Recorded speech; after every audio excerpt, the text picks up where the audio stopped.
Bonjour François, j'espère que tu vas bien. Donc aujourd'hui, on va mettre notre premier item en vente sur eBay. Le premier processus, un processus important. Donc je vais t'en faire un aujourd'hui. Je vois que tu m'as envoyé des accès pour ton compte eBay, c'est parfait. Donc je vais pouvoir entrer dans ton compte et on va faire ensemble par vidéo le premier produit. J'ai vu que tu as fait également ta bonne recherche, tu as trouvé des produits, des bons fournisseurs. De ce que j'ai vu avec ton calcul, oui, le ratio est bon. Pour le profit va être bon.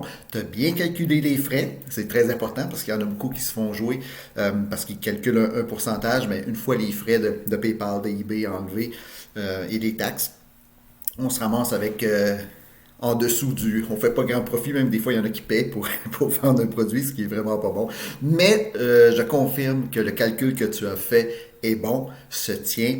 C'est un profit un peu plus minime, mais ce qui est parfait aussi pour une première boutique. Quand on se lance, le but, c'est d'aller chercher le plus de likes possible sur la boutique eBay, c'est-à-dire le plus de commentaires positifs sur la boutique eBay.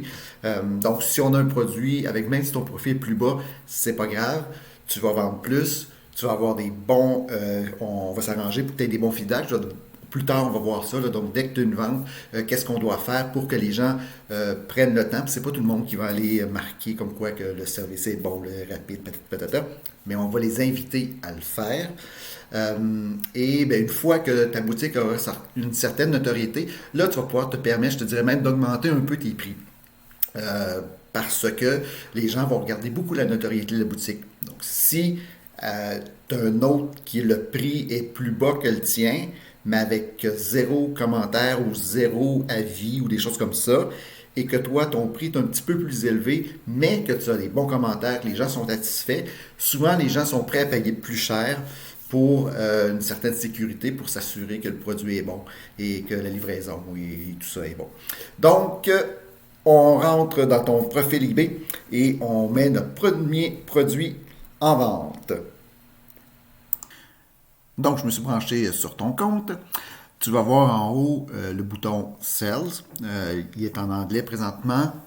Comme je te disais, comme on va vendre en anglais dans un premier temps, je conseille toujours de mettre le eBay, la langue par défaut en anglais. Donc, on va y aller avec Sell. Là, on entre dans le nouveau mode, si on veut, de vente de eBay, qui n'est pas nécessairement au point. C'est facile pour quelqu'un qui veut vendre quelque chose chez lui parce qu'il n'y a pas beaucoup d'options. Nous, on veut beaucoup d'options parce qu'on veut vraiment l'optimiser. Donc, ce que tu vas faire, tu vas aller dans Business Tools et il te demande si tu veux changer pour le Business Tool. Tu vas cliquer sur Switch. Et là, maintenant, on rentre dans une autre interface qui va être plus facile. On va pouvoir rentrer plus de détails.